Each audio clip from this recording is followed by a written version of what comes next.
High, অনেক রাতে video করছি। তো আজকে একটা স্পেশাল ডে, মানে পৌষ পার্বণ।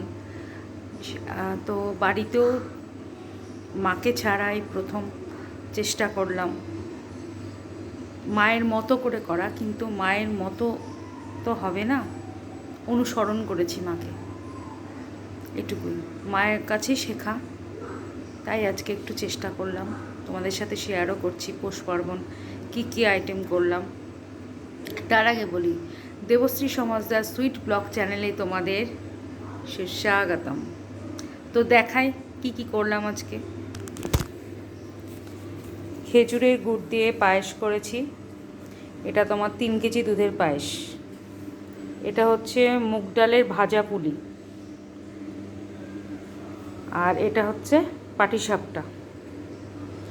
তিনটে আইটেমই করতে পারলাম, পায়েস, মুগ ডালের পুলি আর পাটিসাপটা। আশা করছি তোমাদের বাড়িতেও তোমরা করেছো আজকের দিনে। প্রায় প্রত্যেকটা বাড়িতেই হয় এটা। এই 11টা বাজে এখন রাত্রি, জাস্ট কমপ্লিট করলাম। কটা থেকে শুরু করেছি জানো? মোটামুটি শুরু করেছি 8টা 10 এরকম হবে। ঠিক আছে, সবাই সবার মতো করে পৌষ পার্বণ কাটাও। খুব ভালো থেকো সবাই। সকলকে টাটা অ্যান্ড গুড নাইট।